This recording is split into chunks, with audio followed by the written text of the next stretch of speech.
Bueno, yo creo que una cosa muy llamativa, muy marcada es de qué manera las prácticas vinculadas al movimiento de derechos humanos, que podríamos llamar prácticas creativas, para usar una palabra que elude y llamarse artísticas, pero que implica también, obviamente, apelar o abrevar o alimentarse en las prácticas artísticas, pero para hacer otra cosa, una herramienta de acción política con ellas. Esas prácticas creativas del movimiento de derechos humanos en la Argentina desde muy pronto incluyeron una dimensión performática, poner el cuerpo. Hay algo de eso que Roberto Amigo, el historiador del arte argentino, piensa en términos de un cuerpo despojado de ciertas estructuras que en la época anterior le habían dado sostén, como el partido, la guerrilla, y que ahora, frente a la derrota de esos proyectos emancipatorios de la época anterior, es un cuerpo, digamos, que se refunda en otro modo de práctica política, un cuerpo desnudo, un cuerpo despojado, un cuerpo frágil, un cuerpo vulnerable, que se expone a la vida pública desde esa fragilidad y desde esa vulnerabilidad, desde esa desnudez, ¿no? Hay una acción muy clave para pensar en esa idea de hacer política con nada, como la llama Roberto Amigo, que es la acción de las yeguas del Apocalipsis en Chile cuando fundan el grupo, con una acción que están ellos dos desnudos sobre una yegua, y la yegua es tirada por una activista feminista, una poeta, y con eso los conduce hasta la Universidad de Chile, que estaba tomada por las autoridades militares, y ellos hablan de la refundación de la Universidad de Chile, es decir, una acción completamente desmesurada para un cuerpo completamente frágil y vulnerable en ese contexto dictatorial. Me parece que esa acción puede ser emblemática de un nuevo modo de hacer política en los años 70, 80, en medio de este contexto de fuerte violencia de Estado, de tortura, de represión, de desaparición de personas en buena parte de América Latina, donde la dimensión de poner el cuerpo se hace muy evidente, ¿no? Y muy potente como herramienta política.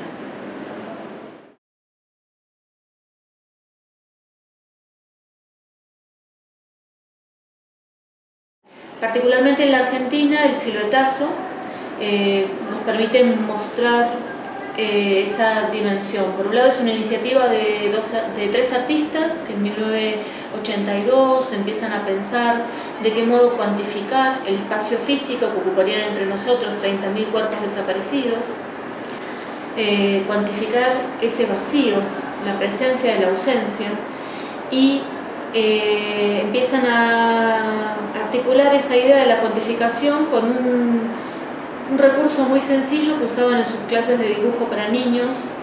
Ellos habían sido expulsados de la universidad, de la enseñanza de arte, de la escuela de arte, y sobrevivían dando clases de dibujo para chicos, y en ese contexto usaban una herramienta muy fácil, que era que un chico se tiraba sobre un papel y otro boceteaba el contorno de su figura, y esa huella que quedaba, esa huella un poco borrosa, un poco deforme, marcaba el lugar que había ocupado un cuerpo. En el siluetazo, esa huella de un cuerpo se convierte en una huella muy doble, porque es la huella de ese cuerpo, del manifestante que presta su cuerpo, y a la vez es la huella del desaparecido, el que no está ahí. El manifestante le presta el cuerpo al ausente, ¿no? En ese lazo, ese acto ritual, hay una conexión entre los vivos, los presentes y los que no están, ¿no? Y eso fue algo que se percibió muchísimo durante esa larga noche del primer siluetazo, el 21 de septiembre del 83, cuando en pleno contexto represivo, rodeados de policías, cientos de jóvenes pusieron el cuerpo para prestarle su huella a los 30.000 desaparecidos, ¿no?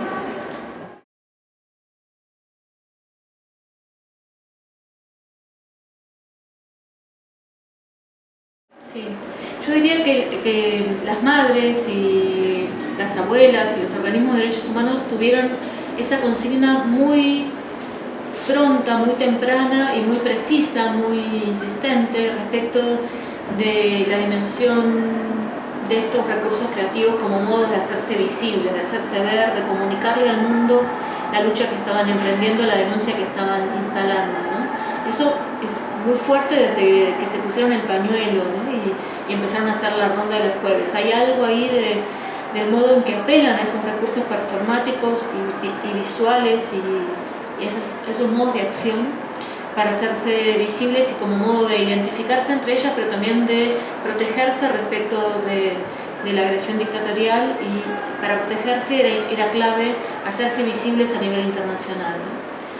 En los años 90, en medio de la década del perdón, como se la conoce en la Argentina, después de los indultos y las leyes de obediencia debida y punto final, en un contexto muy desfavorable para estos movimientos, surge la agrupación Hijos a mitad de la década y rápidamente inventa un nuevo modo de acción directa, que son los scratches. Scratches significa visibilizar, poner en evidencia, poner el dedo, señalar aquello que está ocultado, que está no evidente.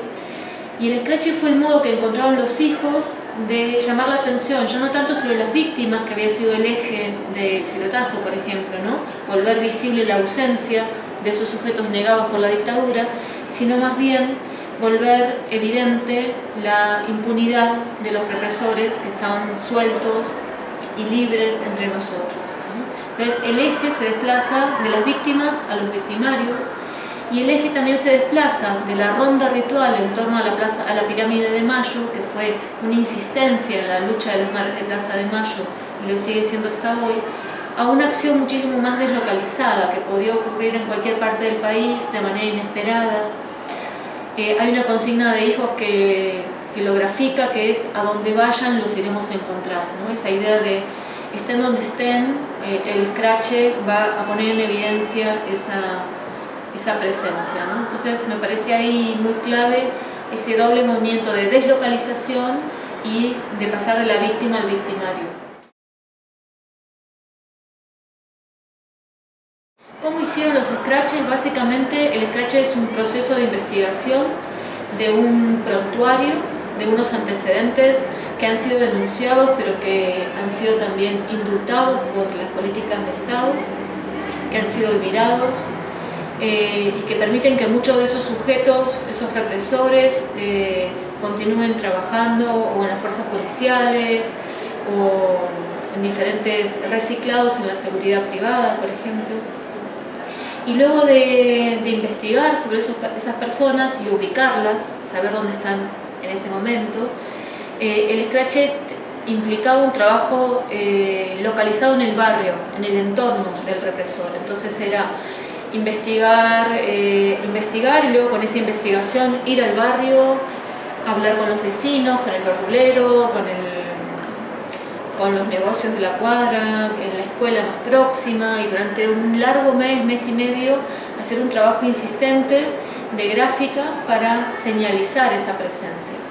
Y luego el scratch terminaba con una acción al final de este largo proceso en la que se invitaba a los vecinos a acompañar el scratch, en la que se intentaba, mediante una manifestación, como ya dije, deslocalizada, llamar la atención sobre esa áspera y dura e impune convivencia, ¿no? Entonces el scratch intentaba marcar con pintura roja y de alguna manera con gráfica y con señalética, etc., la presencia inmediata y próxima de un represor o de un médico apropiador o de un cura implicado en los casos de lesa humanidad, etc.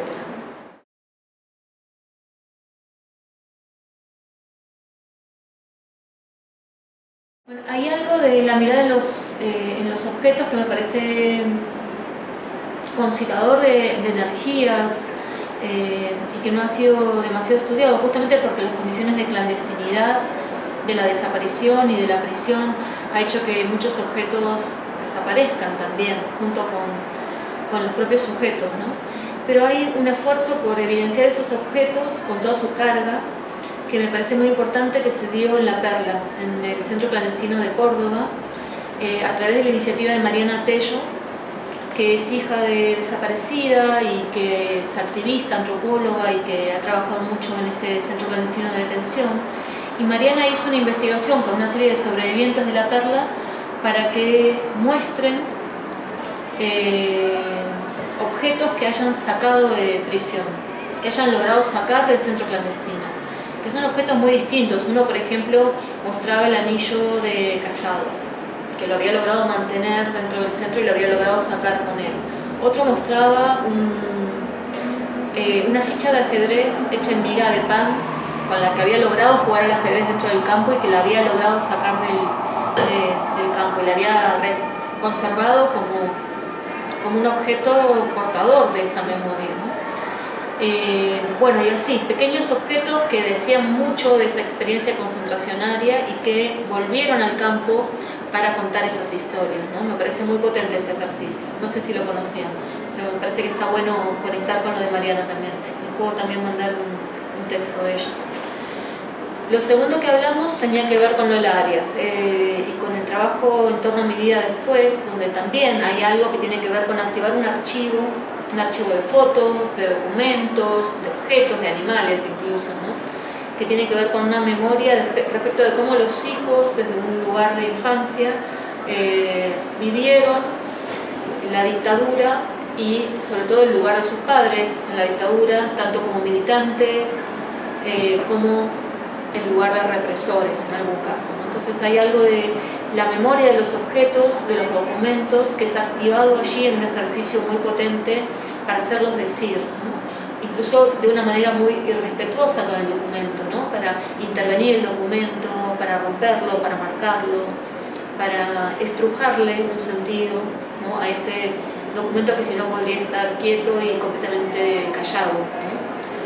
Lo tercero que hablamos es en torno a los pañuelos, ¿no? Como este pequeño trozo de tela barata que se ha vuelto tan emblemático respecto de las luchas en Argentina, particularmente en torno a las mujeres, ¿no? La lucha de los derechos humanos en la Argentina ha tenido como protagonistas y como líderes a mujeres que se convirtieron en sujetos políticos a partir de la experiencia de ser madres, ¿no? de desaparecidos, mujeres muchas de ellas de clase media, sin ningún tipo de experiencia política previa, la mayor parte de ellas, que se ven arrojadas a la vida pública a partir de esa tremenda pérdida, ¿no? Y que encontraron en ese símbolo, el del pañuelo, pañal, ¿no? Algo que conectaba su lugar, digamos, público como sujeto político con el hecho de ese gesto amoroso de cuidar al crío, envolverlo con un pañal de tela, ¿no? Que se había conservado como un emblema de ese vínculo filial que es el que las arroja a la vida política, ¿no? Me parece que hay algo muy incisivo en el hecho de que hayan elegido ese pañuelo, ese pañal, para convertirlo, para hacerlo devenir en pañuelo y a la vez bordarlo, ¿no? Bordarlo con ese punto cruz que también tiene que ver con esa labor tan asociada al mundo de lo femenino, de lo íntimo, del ajuar, ¿no? Y ese punto cruz lo que borda es un nombre, lo que borda es una fecha, es muchas veces una historia, ¿no? Con claves de una historia que ellas portan sobre su cabeza, ¿no? Esa suerte de erigirse o no sé qué palabra usar, ¿no? ¿Cómo se dice cuando a un obispo lo investirse, ¿no? Investirse a partir del pañuelo de esa condición de sujetos públicos. Es interesante que las madres no usan todo el tiempo el pañuelo, lo usan solo cuando están en colectivo o cuando están representando la organización, no están todo el tiempo con el pañuelo. Es como hay algo de ser investidas o autoinvestidas que me parece súper interesante en ese gesto tan sencillo y tan asociado con ciertas tradiciones de nuevo de la vestimenta femenina a nivel de la cultura popular, que es el pañuelo sobre la cabeza. Y hay una deriva súper interesante del pañuelo, en el pañuelo verde, que el movimiento feminista viene usando desde hace varios años, pero que en los últimos 2 años se masificó de una manera muy poderosa en la Argentina en torno a la reivindicación del derecho a la legalización del aborto. Y es muy explícita la relación entre un pañuelo y otro. De hecho, este año se vio a Norita Cortiñas usando los 2 pañuelos a la vez, ¿no? El pañuelo verde en la muñeca, el pañuelo blanco en la cabeza, uniendo las 2 luchas de una manera muy directa, ¿no? Hay algo también de, por ejemplo, este pañuelo verde, que es verde por una cuestión casual, no sé si lo sabían, pero ellas estaban buscando tela violeta para asociarlo al movimiento feminista internacional, pero no se conseguía tela violeta en esa cantidad, y la que sí había era ese verde que le llamaban verde Benetton, los tenderos del barrio de Once, y que hoy se llama verde aborto, en el mismo barrio de Once, cambió de nombre. O sea, hay algo de la lucha feminista que hizo que el pantone de la tela también cambiara de denominación. Es muy fuerte eso. Bueno, eligieron el verde un poco por esa casualidad y lo convirtieron evidentemente en un emblema que se propagó incluso mucho más allá de la Argentina. Se está usando en varios países de América Latina como Chile, Uruguay, incluso México y Colombia. Y hay algo muy lindo que me contaron, que es grupos de mujeres feministas que se juntan a bordar su pañuelo verde, que es algo de recuperar ese gesto más ritual, más digamos de una suerte de intervención demorada, que no es tan inmediata como un pañuelo de fabricación más industrial, como el pañuelo verde, sino hay algo de lo artesanal, de lo detenido, de lo demorado, que me parece muy interesante también como conexión entre un gesto y el otro, ¿no? Entonces me parece que hay ahí una genealogía de las luchas encabezadas por feminismos, ¿no?, que hacen que Nora Cortiñas diga que ella aprendió a ser feminista con las luchas recientes, que cuando entró a Madres no era feminista, que la volvieron feminista estas décadas y décadas de lucha. Y eso me parece muy potente como articulación entre dos momentos históricos totalmente enlazados.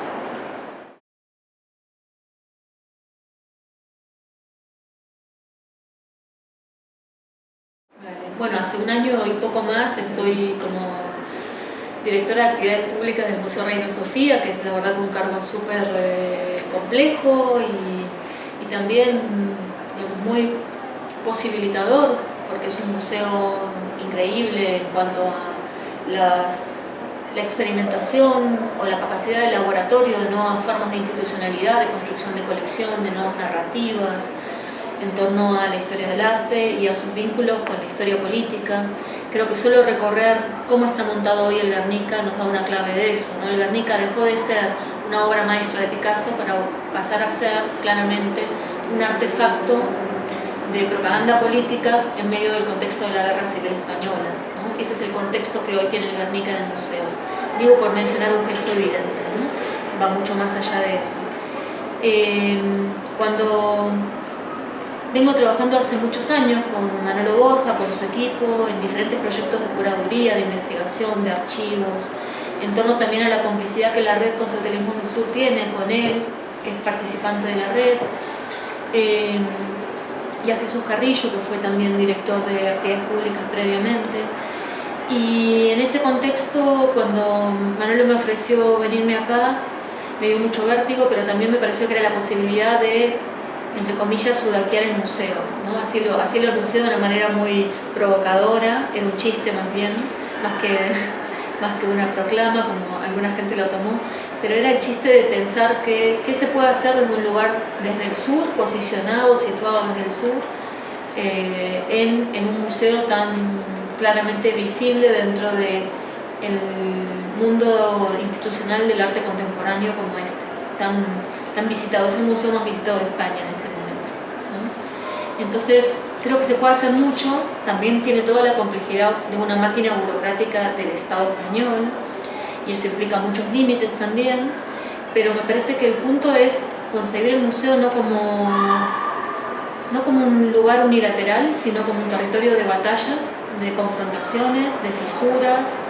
y capaz de ser permeado, atravesado y tensionado por lógicas contrapuestas, ¿no? Y en marzo del año pasado pasó algo que a mí me abismó muchísimo, que fue la muerte de Mame, que es un chico senegalés que llevaba 13 años viviendo sin papeles en Madrid, mantero, lo que se dice mantero, que son los vendedores ambulantes, que sobreviven como pueden, y habitualmente se ven mucho en este barrio gracias a los manteros que van corriendo con su, hablando de pañuelo, ¿no? Ahí hay un objeto súper interesante, cómo diseñaron una manta con 4 soguitas que permite rápidamente, si viene la policía, juntar la mercadería y salir corriendo, ¿no? Es fabuloso como objeto, como diseño de un objeto barato, liviano y eficaz para escapar de la policía, ¿no? Para preservar ese poquito capital que tienen para poder sobrevivir acá. Mame mantero, integrante del sindicato de manteros, activista, gráfico además, después de 4 horas de correr de la policía cayó muerto de un infarto a metros de su casa, y eso desató una guerra en el barrio impresionante.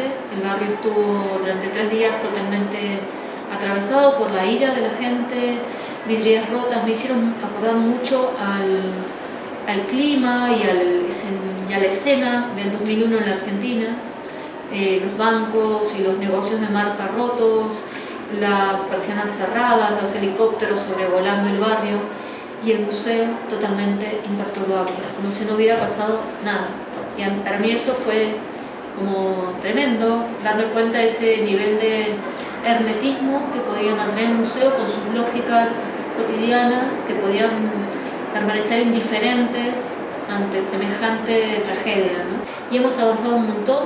La primera medida fue un carnet de biblioteca para las personas sin papeles, que no es tanto el uso de la biblioteca, que también lo es, sino la posibilidad de tener un documento que acredita que viven en Madrid, cosa que es justamente lo que les permite tramitar luego la residencia.